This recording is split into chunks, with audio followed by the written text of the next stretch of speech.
Share বাজারে পয়সা বানানোর রাস্তা কিন্তু অনেক, তবে মোটে তর্পে দুটো পথ খুব জনপ্রিয়: ট্রেডিং আর ইনভেস্টিং। লক্ষ্য একটাই, টাকা কামানো। কিন্তু দুজনের রাস্তা, দুজনের দর্শন সবকিছু একদম আলাদা। চলুন আজ এই দুটো পথকেই একটু কাছ থেকে দেখা যাক। তো প্রশ্নটা হচ্ছে, এই ট্রেডিং আর ইনভেস্টিং, এই দুটোর মধ্যে আসল ফারাকটা ঠিক কোথায়?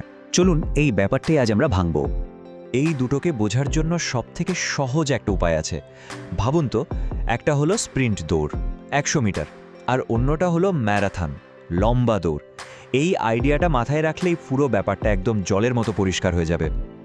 আচ্ছা, তাহলে চলুন আগে স্প্রিন্টটা দিয়েই শুরু করা যাক।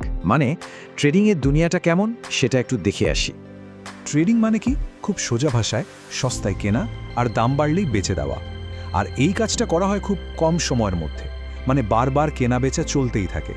মূল খেলাটাই হলো এই দামের ওঠানামা নিয়ে। এখন কথা হলো, ট্রেডাররা এটা করে কিভাবে? কোন শেয়ারটা কিনবে আর কোনটা বেচবে এটা তারা বোঝে কিভাবে? এর জন্য তারা একটা অস্ত্র ব্যবহার করে, যার নাম টেকনিক্যাল অ্যানালিসিস। এর পেছনের ধারণাটা খুব সহজ। ইতিহাস নাকি নিজেকে রিপিট করে, মানে অতীতে শেয়ারের দাম যেভাবে ওঠানামা করেছে, ভবিষ্যতেও সেরকমই কিছু একটা করবে। এই প্যাটার্নগুলোই তারা খুঁজে বের করার চেষ্টা করে। আর এখানেই একটা বড় পার্থক্য। দেখুন, টেকনিক্যাল অ্যানালিসিসে কিন্তু কোম্পানিটা লাভ করছে না লোকসান, তাদের ব্যবসা বাড়ছে কি না, এইসবে ট্রেডারদের কোনো মাথা ব্যথা নেই। তাদের সব ফোকাস থাকে চার্টের উপর। এই যে ক্যান্ডেলস্টিক চার্ট, পুরনো ডেটা, এগুলোই তাদের বাইবেল। আসুন, একজন ট্রেডারের স্বপ্নটা কেমন হয় সেটা একটু কল্পনা করা যাক। ধরুন, সে তার অ্যানালিসিস করে $10 একটা শেয়ার কিনল। বাহ, কিছুক্ষণ পরেই দাম বেড়ে $13 হয়ে গেল। সাথে সাথে সে শেয়ারটা বেচে দিয়ে $3 লাভ পকেটে পড়ে নিল। এরপর আবার একই জিনিস, আরেকটা শেয়ারে টাকা লাগিয়ে হয়তো আরও $5 লাভ করে ফেলল। শুনতে তো দারুণ লাগছে, তাই না? মনে হচ্ছে যেন টাকা কামানোর মেশিন। কিন্তু আসলেই কি টাকা কামানো এতটা সোজা? বাস্তবটা কিন্তু একটু অন্যরকম। সত্যি কথা হলো, এই টেকনিক্যাল অ্যানালিসিস কোনো জাদুর কাঠি নয়। এটা 100% সঠিক হতেই পারে না। আর যখনই কোনো অনুমান ভুল হয়, তখন কি হয়? সোজা লোকসান। শুধু টাকার লোকসানই নয়, এর সাথে যে কি পরিমাণ টেনশন আর স্ট্রেস থাকে সেটা শুধু একজন ট্রেডারই জানে। দেখুন, একই ট্রেডের দুটো পিঠ। একদিকে $10 কিনে $13 বেচতে পারলে $3 লাভ, দারুণ।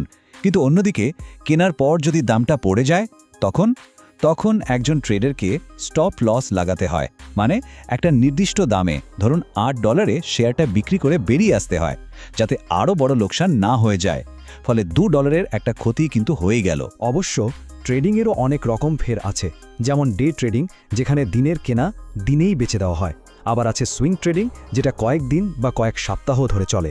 আর পজিশন ট্রেডিং তো কয়েক মাসও চলতে পারে। আচ্ছা, স্প্রিন্ট তো অনেক হলো, এবার চলুন ম্যারাথনের দিকে নজর দেওয়া যাক।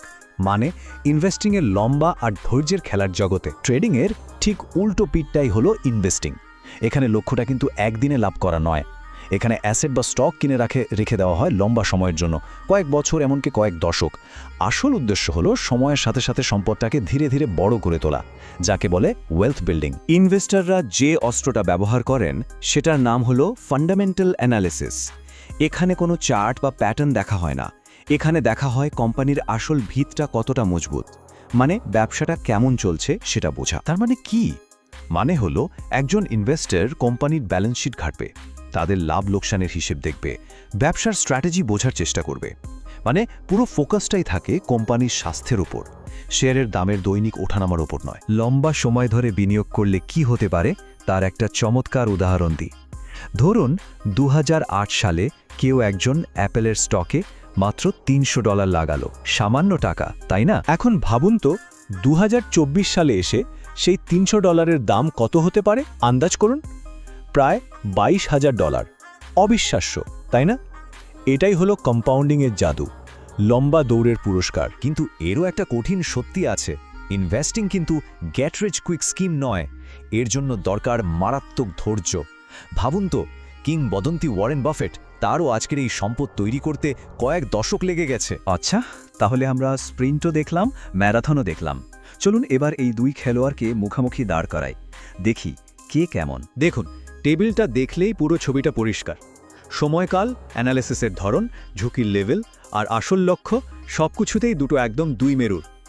ট্রেডিং মানে short term technical chart high risk আর কুইক প্রফিট, আর ইনভেস্টিং মানে লং টার্ম কোম্পানির ফান্ডামেন্টালস, কম ঝুঁকি আর সময়ের সাথে ওয়েলথ গ্রোথ। এখন আসল প্রশ্নটা হলো, তাহলে কোন রাস্তাটা বেছে নেওয়া উচিত?